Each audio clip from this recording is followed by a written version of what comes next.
Dostlar, hər kəs salamlayıram. Bu günləri mən bir neçə gündür ki, mediaya çox girmirəm. Yəni biraz işlərim var idi, amma bu günləri rahatladım və artıq yenidən medianı takip etməyə başladım.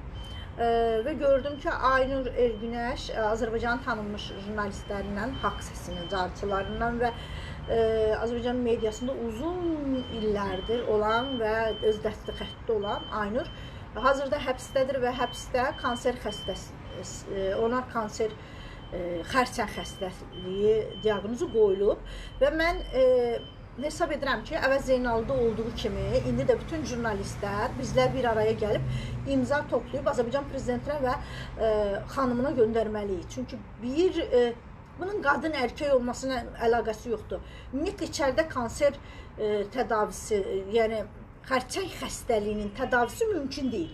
Və bu baxımdan da Aynurun tezliklə azadlığa çıxıb bu xəstəliklə mücadilə etməsi lazımdır.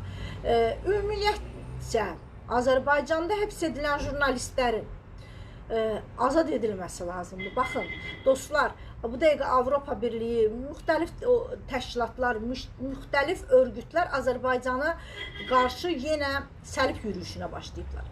Yəni, buna siz əsas verirsiniz. Müxtəlif bəhanələrlə ya da hər hansı bir küçücük bir yanlışıyla insanları həbs atmaq olmaz. Türkiyədə də jurnalistlər ayaqlarına bağladılar, bağladılar ayaqlarına, ev həbsinə buraxdılar. Bunları ev həbsinə buraxa bilərsiniz. Yəni, belə alıb da türmələrə doldurmaqla olmur bu. Bu, təbii ki, başqa mövzunun işidir, amma bir şey unutmayın. Aynur devlət malını yeməyib, məmur özbaşınalı, məmurlar kimi özbaşınalıq etməyib, nə bilim, kimsəni götürüb satmayıb. Günahı var, tamam, cəzalandırdınız və o cəza bu cəza olmamalıdır, anladıq.